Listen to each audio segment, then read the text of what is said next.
Vamos a empezar por algo que ha saltado esta misma mañana en la política valenciana y que tiene miga. Llanos Massó, presidenta de las Corts Valencianes y dirigente de Vox en Castellón, ha calificado en sus redes sociales al presidente del gobierno, Pedro Sánchez, como capo de la mafia corrupta. Y ojo, porque esto no se queda en un simple insulto. El PSPV ha presentado una denuncia en fiscalía por un presunto delito de injurias. Un momento, Elena. Que una política insulte a otra en Twitter pasa todos los días. ¿Por qué este caso es diferente? ¿Qué cambia que sea ella? Buena pregunta, Daniel. Lo que cambia es el cargo que ocupa. Llanos Massó no es una diputada raso cualquiera, es la presidenta de las Corts Valencianes, o sea, la segunda autoridad de la Comunidad Valenciana, después del presidente de la Generalitat. Es la persona que representa institucionalmente a toda la Cámara Legislativa, la que debe garantizar la neutralidad y el respeto entre grupos. Cuando alguien con ese cargo público llama capo de la mafia corrupta al jefe del Ejecutivo Central, no es una opinión más, es un altavoz institucional lanzando una acusación gravísima sin pruebas. Vale, pero entonces, ¿dónde está la línea entre la libertad de expresión de un político y lo que ya es un delito de injurias? Porque en campaña se dicen cosas muy duras y nadie va a fiscalía. Exacto, esa línea existe y es difusa.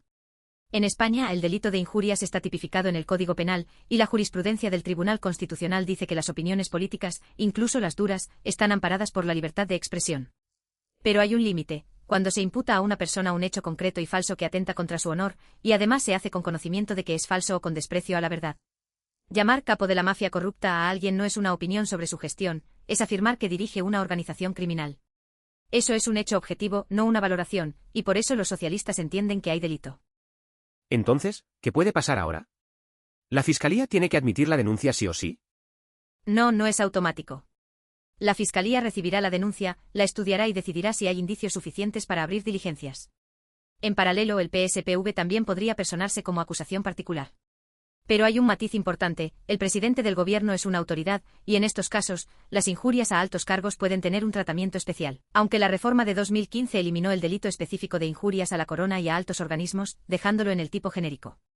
Así que habrá que ver si el fiscal considera que el lenguaje usado supera el umbral de la crítica política o no.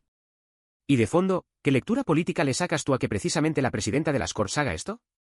Porque no es la primera polémica de Massó, ¿no? No, no es la primera. De hecho, hace poco cedió la propia Cámara de las Corts para una jornada contra el catalanismo en la literatura, organizada por el think tank de uno de sus asesores.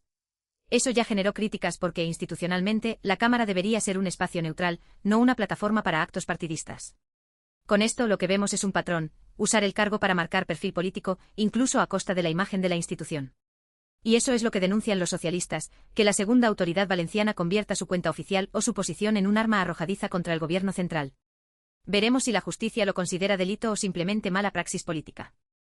Y cambiando de tercio por completo, porque hay algo que Madrid ya tiene marcado en rojo en el calendario, el eclipse solar del próximo miércoles 12 de agosto. Y no es un eclipse cualquiera, es un acontecimiento histórico porque la franja de totalidad va a atravesar la mitad norte de la península. Vale, explícame eso de la franja de totalidad, porque he leído que no se verá igual desde todos los sitios. ¿Qué significa exactamente? Imagina que la sombra de la luna es un cono que barre la Tierra mientras se mueve. Ese cono solo toca una banda estrecha de terreno, eso es la franja de totalidad. Solo dentro de esa franja la luna cubre por completo el sol y, durante unos instantes, el día se convierte en noche. Fuera de ella verás un eclipse parcial, el sol queda como una media luna, impresionante también, pero no es lo mismo. Este año esa franja entra por el oeste de la península y cruza de oeste a este la mitad norte, Madrid está en el camino, y eso es lo que lo hace histórico. Entonces, si yo estoy al sur de Madrid o en Valencia, ¿qué veo? ¿Un parcial más pequeño? Exacto. Cuanto más lejos de la franja, menos cobertura del sol.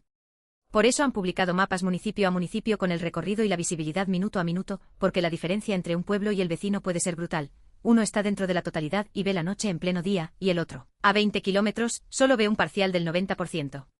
Y ojo con la vista, mirar al sol directamente aunque sea un eclipse parcial, quema la retina sin que sientas dolor porque no hay receptores de dolor ahí. Necesitas gafas de eclipse certificadas o filtro solar homologado, nunca gafas de sol normales, ni cristales ahumados, ni radiografías, que eso circula por ahí y es peligrosísimo. Entonces, la recomendación práctica es, localiza tu municipio en el mapa, mira si estás dentro de la franja y, si lo estás, no te lo pierdas. Y si no, igualmente merece la pena salir a ver el parcial, pero con protección. Claro. Y una cosa más, aunque estés fuera de la franja, el cielo va a cambiar de luz, los colores se van a distorsionar, hace frío de golpe. Merece la pena vivirlo. Pero la regla de oro es la misma para todos: protección certificada sí, improvisación no, y si tienes la suerte de estar en la franja, esos segundos de oscuridad total son de los que se recuerdan toda la vida. Y ahora sí, cerramos con algo mucho más ligero, porque el verano también tiene su ingenio. Fíjate en Jimena de la Frontera, en Cádiz, han convertido la calle Sevilla en un tobogán acuático gigante durante un día. La clave está en la orografía del terreno, la calle tiene una pendiente natural muy pronunciada, así que en vez de luchar contra la cuesta, la aprovechan. Canalizan el agua por la calle y vecinos y visitantes se deslizan por ella como si fuera un parque acuático, pero con el casco antiguo de fondo. Espera, ¿me estás diciendo que la calle entera se convierte en un tobogán? ¿Y eso cómo funciona? ¿No es peligroso? Pues tiene su miga. Lo que hacen es instalar un sistema de canalización que hace correr el agua por toda la calle, y la gente baja sentada en flotadores o simplemente deslizándose. Evidentemente hay medidas de seguridad, se controla el aforo, se ponen protecciones laterales y la pendiente, aunque empinada, no es una caída vertical. Es un evento pensado para combatir el calor de una forma divertida, y la expectación es máxima, porque no es algo que puedas hacer cualquier día. Es la versión rural y popular del parque acuático, mismo principio, pero con el encanto de un pueblo y sin pagar entrada. Me encanta esa idea de aprovechar lo que ya tienes. Y dices que no es el único ejemplo de ingenio veraniego, ¿no? Que en Cádiz también tienen lo de los caballos en la playa. Exacto, y eso es tradición pura. En la orilla de una playa gaditana se celebran carreras de caballos cada verano, y llevan haciéndolo nada menos que 180 años. Piensa en ello, el mismo escenario, el mismo tipo de carrera, generación tras generación. Es una de esas tradiciones que aguantan porque la gente local la siente como suya y porque atrae a visitantes de toda la provincia. No necesitas grandes infraestructuras ni estadios, la playa, la marea baja y los caballos. Eso es ingenio popular en estado puro. O sea, el agua como hilo conductor, toboganes con pendiente natural, carreras en la orilla, y me imagino que lo de bañarse bajo puentes históricos también entra en la misma categoría, ¿no? Claro. Hay varios lugares en la geografía española donde puedes darte un baño debajo de puentes cargados de historia. Son zonas de baño que existen desde hace décadas, donde el puente no solo es un monumento que mirar, sino que además da sombra y crea un entorno perfecto para refrescarse. Es la idea de que el patrimonio no es algo que se admira desde lejos, sino algo que se vive. El agua, la piedra antigua y el calor del verano, no necesitas nada más. Y esto me da una buena lección para llevarme: a veces lo más sencillo es lo más efectivo. No hace falta irse a un resort ni a un parque temático para disfrutar del verano. Basta con mirar lo que tienes alrededor y darle una vuelta. Exacto, Daniel. Y con eso cerramos el repaso de hoy. Hemos ido de la política valenciana al eclipse solar y acabamos en toboganes y caballos en la playa. Un día variado como la vida misma. Que disfrutes del eclipse con protección, del verano con ingenio y, si te pilla cerca de Jimena, que bajes bien sentado. Nos escuchamos en la próxima. Vale, Elena, seguimos. ¿Qué nos queda por ver en esta segunda parte? Adelántame el menú. Pues mira, viene cargado. Arrancamos con una agresión homófoba en unas fiestas locales. 3 jóvenes de 16 y 17 años atacaron a 5 chicas, porque 2 de ellas eran pareja. Después saltamos al incendio de Ávila y a la lección que dejó esa macrofinca que frenó el peor incendio de la historia. Y luego un cambio de tercio, el manantial de Cañaveral de León, ese pueblo de Huelva que vive alrededor del agua. ¿Y después? Después toca arquitectura futurista en España, con el Guggenheim de Bilbao y sus exposiciones para 2026 como gancho. Seguimos con el pulso diplomático entre España e Italia por las fronteras y Ceuta, que promete. Y cerramos con Cardona y el fósil de ictiosaurio, y con una reflexión sobre el arte de pedir perdón. Todo eso en el tiempo que tenemos, así que vamos al grano. Perfecto, empezamos por la agresión homófoba entonces. Pues sí. Los datos que tenemos: 3 jóvenes de 16 y 17 años agredieron a un grupo de 5 chicas durante las fiestas locales de un pueblo. El detonante, según la denuncia, fue que 2 de las chicas eran pareja. Los chicos se dieron cuenta y las increparon con gritos de bolleras, mariconas y, ojo, también viva Franco. Espera, ¿y las agredieron físicamente o solo verbalmente? Las dos cosas. Las jóvenes sufrieron varias heridas y tuvieron que acudir con sus familiares a la Guardia Civil a interponer la denuncia. O sea, no fue un insulto al vuelo, hubo violencia física real, y además un vecino que presenció la escena, según el entorno de las menores, también intervino. El caso ya está en manos de la Benemérita. Vale, ¿y esto se tipifica como delito de odio? Porque yo creo que mucha gente escucha delito de odio y no sabe muy bien qué significa en la práctica. Buena pregunta. El delito de odio se aplica cuando la agresión o la amenaza va dirigida contra la víctima por su orientación sexual, identidad de género, etnia, religión, etc. Aquí el móvil está clarísimo: las agredieron por ser pareja, por ser lesbianas. Eso ya encaja en el artículo 22.4 del Código Penal como agravante, y si se demuestra la intencionalidad discriminatoria, la pena sube. ¿Y el «Viva Franco, Gaí», qué papel juega? ¿No es solo un insulto más? No, no es un insulto más. El Viva Franco añade una capa política al acto. No solo están atacando a las chicas por su orientación sexual, sino que están reivindicando un régimen que persiguió y encarceló a personas por ser homosexuales. Eso refuerza la intencionalidad discriminatoria y puede agravar aún más la responsabilidad penal. Es un detalle que los fiscales van a mirar con lupa. Y lo que más me choca es la edad, 16 y 17 años. No hablamos de señores mayores con discursos de otra época, hablamos de adolescentes. Exacto, y eso es lo que hace el caso especialmente relevante.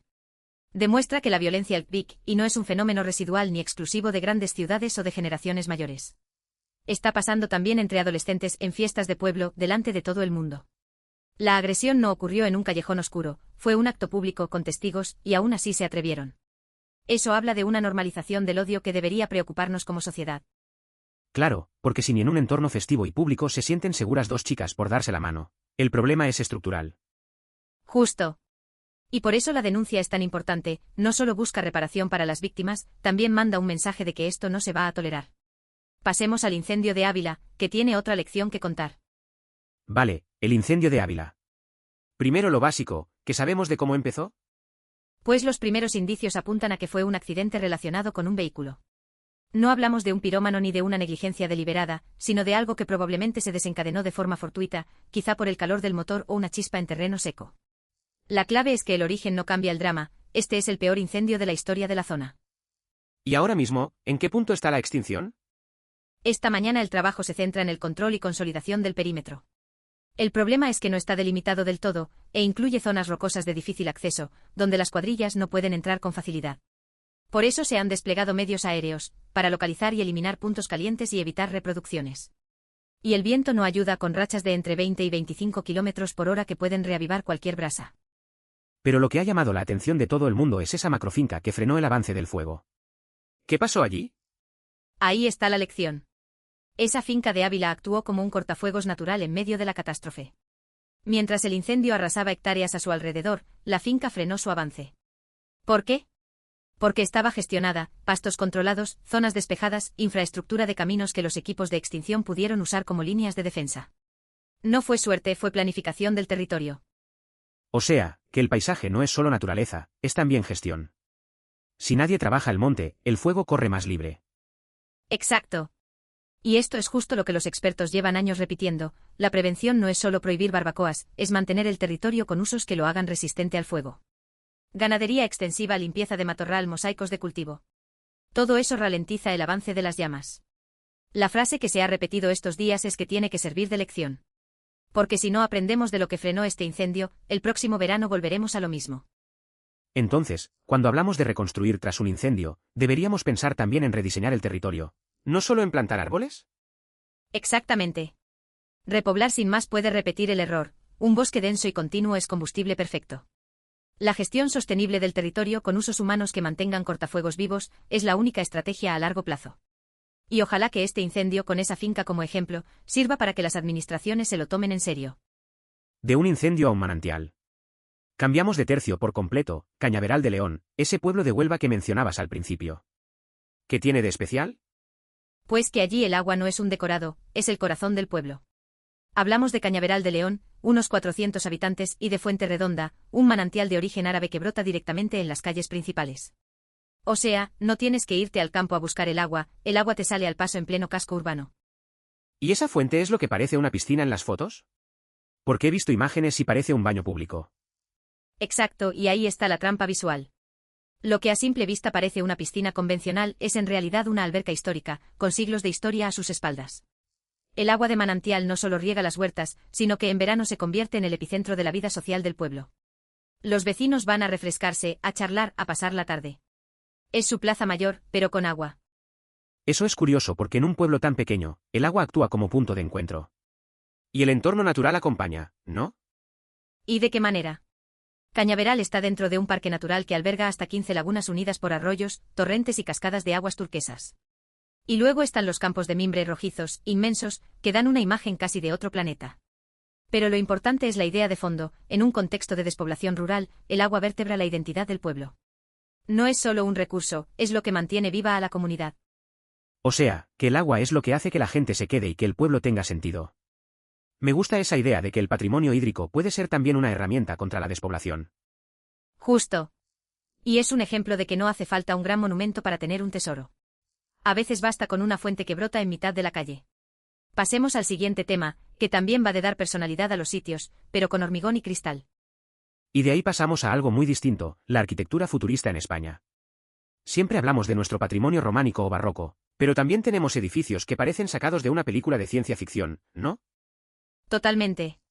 Y esa es la gracia: España convive con el románico de Laval de Boí, el barroco de Santiago o el modernismo de Gaudí, y al mismo tiempo tiene museos, centros culturales, oficinas y hasta viviendas firmadas por nombres como Zaha Hadid o Santiago Calatrava. Edificios rompedores contemporáneos, que le dan una personalidad brutal a las ciudades que los acogen. Y el ejemplo perfecto de eso es el Guggenheim de Bilbao. Ese edificio no es solo un museo, es el símbolo de la ciudad. De hecho, acaban de anunciar las exposiciones para 2026, ¿verdad? Sí, el cartel es potente: Ruta Saba, Jasper Johns, Steve McQueen y Dan Flavin. 4 nombres muy distintos entre sí, pero todos con un peso enorme en el arte contemporáneo. Y fíjate en la idea de fondo: el edificio de Getty ya atraía público por sí solo, pero la programación es lo que hace que la gente repita. Arquitectura y contenido se retroalimentan. O sea, que un edificio rompedor no es solo estética, es estrategia. Atrae visitantes, genera identidad y pone a la ciudad en el mapa. Al final, la arquitectura contemporánea es una herramienta de transformación urbana. Exacto. Y eso es lo que hace que merezca la pena mirar hacia arriba cuando paseamos por una ciudad: no todo es historia, también hay futuro. Y en España el futuro se construye con hormigón, cristal y mucha personalidad. Y antes de cerrar, nos queda el tema gordo de política internacional, el pulso entre España e Italia por las fronteras. ¿Qué ha pasado exactamente con el BOE y Marlaska? Pues que el Ministerio del Interior ha publicado una orden firmada por Marlaska que activa controles en las fronteras interiores aéreas y marítimas españolas, específicamente para vuelos y enlaces marítimos de pasajeros que vienen de Italia. O sea, si vienes de Italia en avión o en barco, te pueden someter a controles adicionales al entrar en España. Pero espera, ¿no estamos en Schengen? ¿No se supone que los controles interiores no existen? Eso es una de las bases de la Unión Europea. Exacto, esa es la norma. Pero Schengen permite en circunstancias excepcionales reinstaurar temporalmente controles en fronteras interiores. Y aquí la justificación que da el gobierno es la elevada presión registrada en la ruta del Mediterráneo central. O sea, España considera que Italia está dejando pasar una presión migratoria que luego acaba afectando al conjunto del espacio Schengen. Y esto viene por el choque con el gobierno de Meloni por la crisis de Ceuta, ¿no? No es casualidad. No es casualidad en absoluto. Es una medida de presión política directa. De hecho, la vicepresidenta Agesen ha dicho claramente que esperan que Italia reaccione ante esta medida y asuma que el espacio Schengen está garantizado. Es un mensaje con guante de seda, pero es un aviso: si no coordináis la presión migratoria, nosotros actuamos. Y la respuesta italiana, imagino, no se ha hecho esperar. Para nada. Roma ha calificado la medida de inaceptable e incomprensible. Fíjate en los términos: no dicen que sea ilegal, dicen que es inaceptable. Es decir, cuestionan la lógica política de fondo. Lo que está en juego aquí es hasta dónde puede llegar un país miembro cuando considera que otro no está cumpliendo con su parte en la gestión migratoria común. O sea, que técnicamente es legal, pero políticamente es una bomba. ¿Y qué significa esto en la práctica para un ciudadano que viaje entre España e Italia? En la práctica, más tiempo en los controles, más preguntas y un precedente peligroso. Porque si España lo hace con Italia, ¿quién dice que mañana Italia no lo hace con Francia, o Francia con Alemania? El espacio Schengen se sostiene sobre la confianza mutua, y cuando un país rompe esa confianza, aunque sea temporalmente, el castillo de naipes empieza a tambalearse. Y en el fondo, todo esto por la crisis de Ceuta. Es la frontera sur de Europa tocando a la puerta de la política interior de cada país. Me parece un buen cierre para esta parte. Al final, todo lo que hemos visto hoy, la agresión homófoba, el incendio, el agua del pueblo, la arquitectura, las fronteras, son historias de cómo nos organizamos como sociedad, para bien y para mal. Y esa es la clave. Desde el odio en unas fiestas de pueblo hasta la gestión de un incendio o un pulso diplomático entre países, todo habla de lo mismo, de cómo tratamos a las personas y al territorio que compartimos. Nos vemos en la próxima parte. Así que esto es lo que tenemos sobre la mesa ahora mismo. Irán ha condicionado la apertura del estrecho de Hormuz al cumplimiento de 6 requisitos por parte de Estados Unidos. No es una amenaza difusa, no es un globo sonda. Es una lista concreta, numerada, entregada como un ultimátum formal. Vale, Pero déjame hacer la pregunta que cualquiera se haría, ¿por qué ahora? Y sobre todo, ¿por qué exactamente 6 condiciones?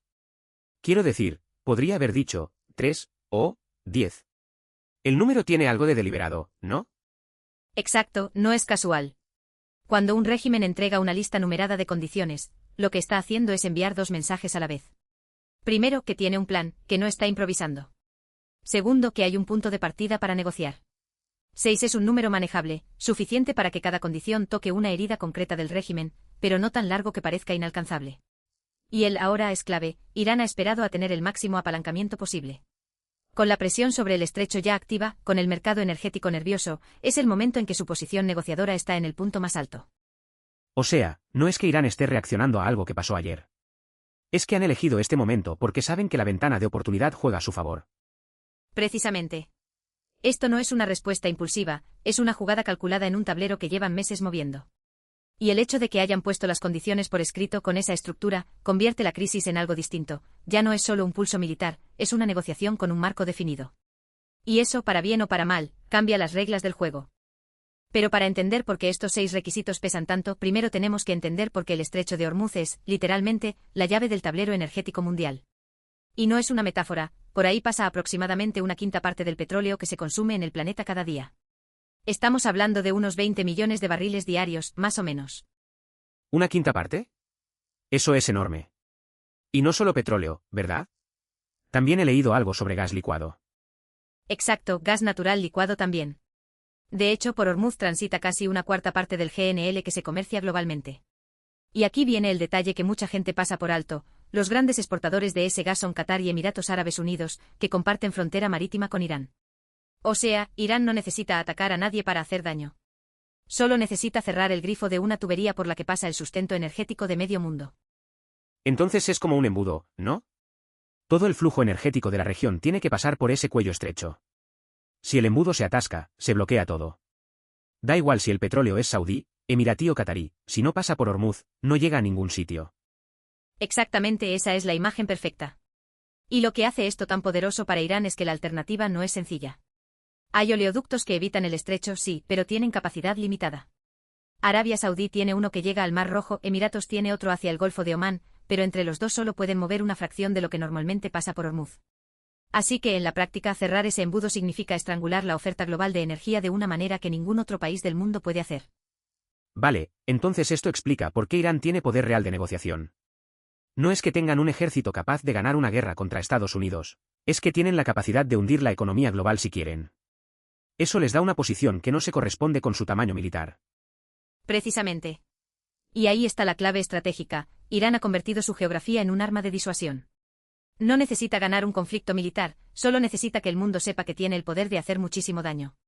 Y eso es exactamente lo que está haciendo ahora con estos 6 requisitos.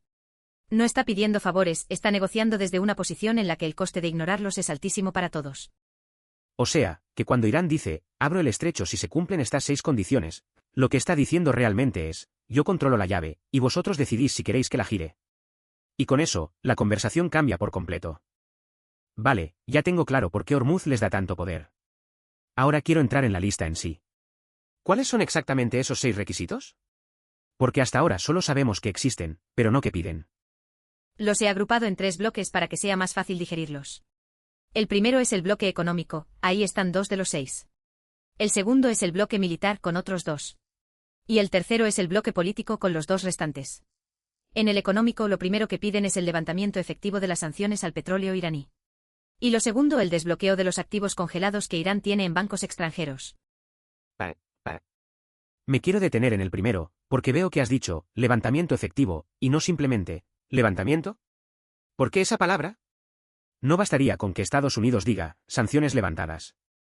Esa es exactamente la palabra clave, Daniel. Efectivo significa que no basta con que se firme un papel. Irán ha vivido en carne propia la trampa del acuerdo nuclear de 2015, se firmó, se levantaron sanciones en teoría, pero la banca internacional seguía sin querer tocar nada relacionado con Irán por miedo a represalias de Estados Unidos. Las empresas no volvían, las transacciones se congelaban en los bancos intermediarios.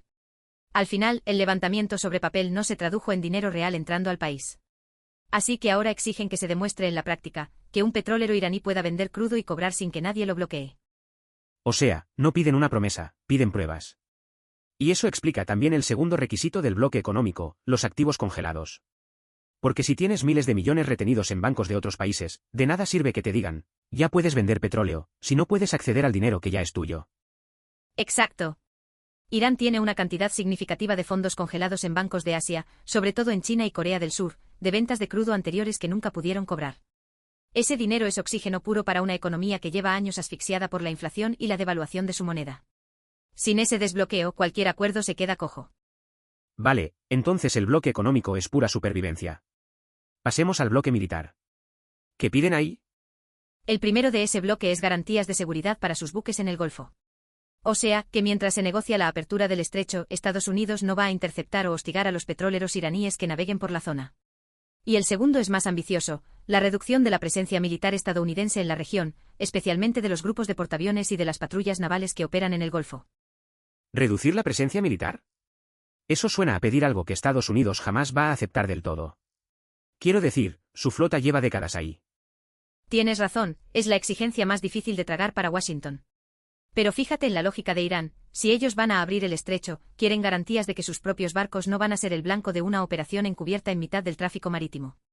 Y la reducción de presencia no tiene que ser total, puede ser simbólica, un repliegue parcial, algo que Irán pueda vender internamente como una victoria. Es una petición de máximos, pero con espacio para negociar. Entendido.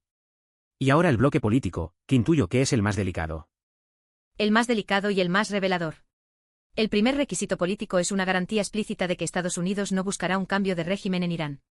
Y el segundo, un compromiso formal de no agresión, una especie de pacto que impida ataques directos o indirectos contra el territorio iraní. Ese del cambio de régimen, es la herida más antigua del régimen iraní, ¿no? Desde la revolución de 1979, siempre han vivido con la sombra de que Washington quiere derrocarlos. Exactamente.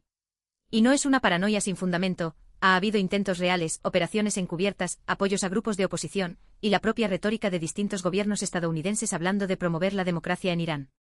Para el régimen, esa garantía no es un detalle diplomático, es la diferencia entre firmar un acuerdo que les permita respirar y firmar una sentencia de muerte a medio plazo.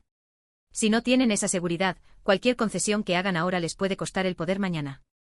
Entonces, viendo la lista completa, no es una lista aleatoria de exigencias. Cada punto toca una herida concreta, la asfixia económica, la vulnerabilidad militar, y el miedo existencial a desaparecer como régimen. Precisamente. Y eso es lo que hay que entender de esta lista, no es un capricho ni una lista de máximos para luego rebajar. Es un mapa de las vulnerabilidades reales del régimen iraní. Y cuando una negociación empieza con una lista así, lo que te está diciendo el otro lado es, estos son los puntos donde me duele, y si quieres que coopere, empieza por ahí. Ahora, la pregunta interesante es cuáles de estos 6 son innegociables y cuáles son moneda de cambio. Me gusta esa frase, moneda de cambio. Porque está claro que no todos los requisitos pesan igual. Hay 3 que destacan por encima del resto, el levantamiento efectivo de sanciones al petróleo, el desbloqueo de activos congelados y la garantía de no buscar un cambio de régimen. ¿Por qué exactamente esos 3 y no otros? Porque esos 3 son los que tocan la supervivencia del régimen en su nivel más básico. Los otros 3, la seguridad de los buques, la reducción de presencia militar y el compromiso de no agresión, son importantes pero son complementarios. Son medidas de confianza, digamos. En cambio, el levantamiento de sanciones y el desbloqueo de activos son oxígeno puro, sin dinero circulando, Irán no puede estabilizar su economía ni callar el malestar interno. Y la garantía de no cambio de régimen es la diferencia entre un acuerdo que les permite gobernar mañana y uno que los condena a medio plazo. Son los 3 pilares sobre los que se sostiene todo lo demás. Entonces, si yo fuera negociador estadounidense, lo que me estaría diciendo Irán con esta lista es, estos 3 no se tocan, pero los otros 3 los podemos trabajar. ¿Es así? Exactamente, esa es la lectura correcta. Y fíjate en la inteligencia de la jugada, al meter 6 requisitos, Irán le da a Estados Unidos la posibilidad de ganar algo. Washington puede ceder en la seguridad de los buques o en un repliegue parcial de presencia militar y decir que ha conseguido concesiones. Pero el núcleo, sanciones, activos y cambio de régimen, es donde Irán no va a ceder. Ahí no hay margen. O sea, que los 3 primeros son innegociables, y los otros 3 son la zona de aterrizaje para que la negociación no muera antes de empezar. Es como cuando en una negociación laboral pides un sueldo más alto, más vacaciones y un coche de empresa, sabiendo que lo único que de verdad te importa es el sueldo. La analogía es perfecta. Y hay un matiz más, dentro del núcleo duro, el desbloqueo de activos es probablemente el más fácil de conseguir porque ya hay precedentes. Estados Unidos ha liberado fondos congelados en acuerdos anteriores, incluso con países con los que tiene relaciones mucho peores. Lo realmente difícil va a ser el levantamiento efectivo de sanciones, porque eso implica que Washington tiene que demostrar con hechos que no va a volver a estrangularlos por la vía bancaria. Y la garantía de no cambio de régimen es la más compleja de todas, porque ningún gobierno estadounidense quiere firmar un papel que le ate las manos durante décadas. Entonces, si tuviera que quedarme con una idea de todo esto, sería que Irán ha diseñado la lista para que el núcleo sea innegociable pero el marco permita una salida digna, para todos. Y que el verdadero test no va a estar en las palabras, sino en si Estados Unidos demuestra que el levantamiento es efectivo, de verdad. Exacto. Y por eso el término efectivo es la palabra que va a definir toda esta negociación. Irán no va a aceptar gestos simbólicos. Quiere ver petroleros cargando crudo, quiere ver transferencias bancarias completándose, quiere ver que el mundo vuelve a hacer negocios con ellos sin miedo. Si eso no ocurre, el estrecho seguirá cerrado, y los otros requisitos serán solo ruido de fondo. La economía es el corazón de esta negociación, y lo demás es la melodía que la acompaña. Vale, ahora quiero hacer la pregunta incómoda. Todo esto suena muy racional, muy calculado, pero ¿Irán quiere negociar de verdad, o está ganando tiempo? Porque una cosa es presentar una lista de condiciones y otra muy distinta es tener intención real de llegar a un acuerdo. Esa es la pregunta del millón. Y la respuesta está en los detalles de la propia lista. Fíjate en la redacción, Irán no dice abriremos el estrecho cuando se cumplan las condiciones. Dice condicionamos la apertura al cumplimiento. La diferencia es sutil pero importante, están pidiendo compromisos previos, no promesas futuras. O sea, que exigen que Estados Unidos se mueva primero. Que demuestre buena fe antes de que Irán haga cualquier concesión. Eso es pedir mucho, ¿no? Exacto. Y fíjate en lo que eso revela, no están negociando desde la debilidad. Si estuvieras desesperado por un acuerdo, aceptarías gestos simbólicos y esperarías. Aquí, en cambio, Irán se permite exigir que el otro lado dé el primer paso. Eso no es la táctica de quien está contra las cuerdas. Entonces, si tuviera que apostar, ¿están de verdad o es una pantomima? Creo que es más sofisticado que eso.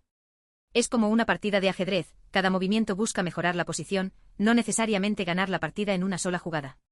Irán no necesita que Estados Unidos acepte los 6 requisitos. Solo necesita que el mundo vea que está dispuesto a negociar, que tiene una propuesta seria sobre la mesa, y que si la crisis continúa es porque Washington no quiso sentarse a hablar. Ah, entonces el público de esta negociación no es solo Estados Unidos.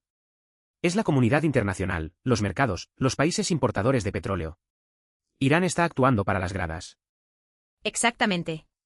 Al presentar una lista concreta y razonable, Irán se posiciona como la parte constructiva. Si Estados Unidos la rechaza de plano, la narrativa cambia, ya no es Irán bloquea el estrecho por capricho, es Irán ofrece una salida y Estados Unidos no la acepta. Y eso tiene un coste diplomático enorme para Washington. O sea, que la lista es tanto una oferta de negociación como un arma de comunicación. Y aunque no se cumpla nada, Irán ya ha ganado algo, la batalla de la narrativa. Precisamente. Y por eso la secuencia temporal importa tanto. Al exigir compromisos antes de abrir el estrecho, Irán se asegura de que cualquier movimiento de Estados Unidos sea visto como una concesión. Y si no hay movimiento, Irán puede mantener el estrecho cerrado diciendo yo puse las condiciones, ellos no respondieron. Gane o pierda la negociación, ya ha ganado la posición. Y aquí es donde entramos en el terreno que más rápido se mueve, los mercados. Los efectos de esta crisis ya se están viendo en tiempo real. El precio del barril ha subido de forma inmediata, claro, pero hay un dato menos visible que es igual de revelador. Las primas de seguro para los petroleros que cruzan el Golfo se han disparado. Las aseguradoras saben que un barco que entra en esa zona ahora mismo tiene un riesgo real, y ese riesgo se cobra por adelantado. O sea, no es solo que el petróleo valga más porque hay miedo a que falte. Es que físicamente cuesta más dinero llevar ese petróleo de un sitio a otro. El coste del transporte se encarece por el simple hecho de estar cerca de Hormuz. Exacto, y eso se traslada al precio final del combustible en todo el mundo. Y luego está el otro efecto, la búsqueda de rutas alternativas. De repente todo el mundo está mirando con lupa el oleoducto saudí que evita Hormuz y llega al Mar Rojo. No es nuevo, lleva años funcionando, pero cada vez que Irán juega esta baza, ese oleoducto deja de ser una curiosidad técnica y se convierte en el plan B de medio planeta. Pero claro, ahí está la pregunta que cualquier inversor se haría. ¿El mercado ya ha descontado esta amenaza o todavía hay margen de sorpresa? Porque si el precio ya refleja el riesgo, las subidas adicionales serían limitadas. Pero si el mercado todavía cree que esto se va a resolver pronto. Y ahí es donde el comportamiento histórico nos da una pista muy clara. Cada vez que Irán ha usado el estrecho como baza de presión, los mercados han reaccionado antes que los políticos. El precio del barril sube en cuestión de horas, a veces incluso minutos después de un anuncio como este. Los políticos tardan días en posicionarse, en convocar reuniones, en emitir comunicados. El mercado no espera, compra o vende con lo que sabe en ese instante. Entonces, si el mercado ya se ha movido, ¿qué margen de sorpresa queda? ¿O estamos ya en el escenario de, lo peor ya está en el precio? Hay una parte ya descontada, sí. Pero el margen de sorpresa no está en el anuncio, está en la duración. Si esto se resuelve en semanas, el mercado lo absorberá y los precios se estabilizarán. Pero si se enquista, cada semana adicional suma tensión, porque el mercado empieza a preguntarse si las reservas estratégicas de los países importadores van a aguantar. Ahí es donde el precio puede seguir subiendo de forma sostenida. La clave no es cuánto ha subido ya, sino cuánto tiempo va a durar la incertidumbre. Con todo esto sobre la mesa, la pregunta práctica es, ¿hacia dónde va esto? Yo veo 3 escenarios posibles. El primero, negociación parcial con gestos mutuos. Estados Unidos libera algunos activos, Irán reabre el estrecho de forma gradual, y el resto de condiciones queda pendiente en una mesa de diálogo. El segundo, escalada militar limitada, algún incidente en el Golfo, un buque interceptado, una respuesta puntual, sin llegar a guerra abierta. Y el tercero, el más incómodo, es el statu quo prolongado, el estrecho técnicamente abierto pero bajo amenaza constante, con Irán manteniendo la presión como arma de negociación indefinidamente. Vale, 3 escenarios muy distintos. Pero si tuvieras que apostar ahora mismo, ¿cuál ves más probable? Porque yo intuyo que el tercero es el que menos titulares genera, pero quizá el más realista. Tu intuición es buena, pero déjame matizarla. El escenario más probable a corto plazo es una combinación del primero y el tercero, gestos limitados para bajar la tensión, pero sin resolver el fondo. ¿Por qué? Porque la lógica de costes y beneficios juega a favor de esa salida. Para Irán, cerrar el estrecho del todo es carísimo, provoca una respuesta militar casi segura y un coste diplomático enorme. Pero abrirlo sin nada a cambio también es carísimo, porque pierde su única palanca real.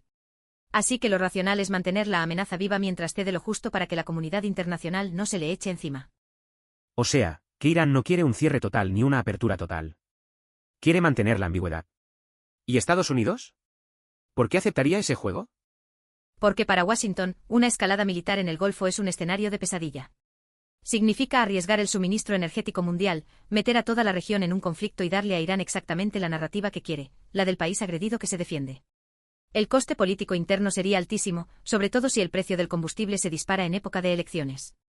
Así que Estados Unidos también tiene incentivos para no llegar a ese punto. Y ahí es donde el statu quo con gestos simbólicos se convierte en la opción menos mala para ambos. Entonces, ¿la escalada militar queda descartada? Porque yo veo mucha retórica dura por ambos lados como para pensar que no hay riesgo de que algo se dispare.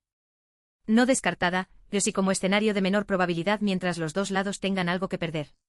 El problema es que las crisis tienen una dinámica propia, un incidente menor, un dron derribado, un buque hostigado, un error de cálculo, puede escalar sin que nadie lo planee. Por eso la retórica dura es peligrosa, calienta el ambiente y reduce el margen de error. Pero si miramos los incentivos racionales, ninguna de las dos partes tiene un interés claro en una guerra. La escalada sería más bien un accidente, no una estrategia. Vale, entonces, si el escenario más probable es ese statu quo con gestos puntuales, ¿qué señales deberíamos observar en los próximos días para saber si vamos hacia ahí o hacia otro sitio? 3 señales clave. Primera, mirad los movimientos navales.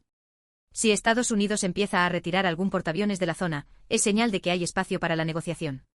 Si por el contrario refuerza la flota, la cosa se tensa. Segunda, fijaos en los anuncios de sanciones o en liberaciones de activos.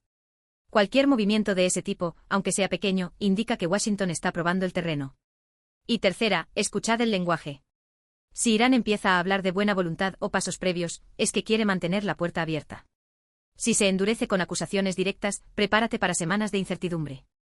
Entonces, en resumen, el tablero está montado para un pulso largo, donde nadie quiere llegar al extremo pero tampoco ceder del todo.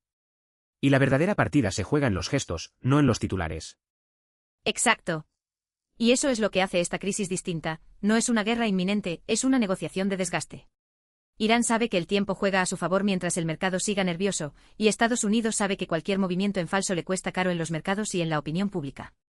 Así que lo más probable es que veamos un tira y afloja de semanas, con el estrecho como telón de fondo constante. La pregunta no es si se abrirá o se cerrará del todo, sino cuánto tiempo puede mantenerse esta ambigüedad sin que alguien cometa un error. Así que si tuviera que quedarme con 3 ideas de todo esto, serían estas. Primera, los 6 requisitos no son un capricho ni una lista improvisada, son una jugada de presión calculada, diseñada para que Irán negocie desde la posición más fuerte posible. Segunda, el núcleo real de todo esto es económico. Las sanciones al petróleo y los activos congelados son el corazón de la negociación, todo lo demás, lo militar y lo político, es el marco que lo envuelve. Y tercera, el estrecho de Hormuz va a seguir siendo la moneda de cambio mientras no haya garantías creíbles que demuestren a Irán que el levantamiento de sanciones es efectivo de verdad. Y eso es lo que me llevo yo también, la palabra, efectivo, lo cambia todo. Irán no va a soltar la llave del estrecho por una promesa. Quiere ver el dinero moviéndose, los petroleros cargando, los bancos operando sin miedo. Hasta que eso no pase, la llave se queda en su mano. Exacto. Y por eso esta crisis no se resuelve con un comunicado conjunto ni con una foto de dos líderes dándose la mano. Se resuelve cuando alguien demuestre con hechos que las reglas han cambiado. Hasta entonces el estrecho seguirá siendo el telón de fondo de una negociación que apenas acaba de empezar. Entonces, a partir de ahora, cada movimiento que veamos, un barco que cambia de rumbo, una sanción que se levanta, una declaración que se suaviza, es una pieza de este tablero. Y la pregunta no es si Irán cederá, sino cuánto está dispuesto a pagar Estados Unidos por la llave. Y esa es exactamente la pregunta que vamos a estar observando en los próximos días. De momento el tablero está montado. Las piezas están en posición. Y la partida, como hemos visto, acaba de empezar.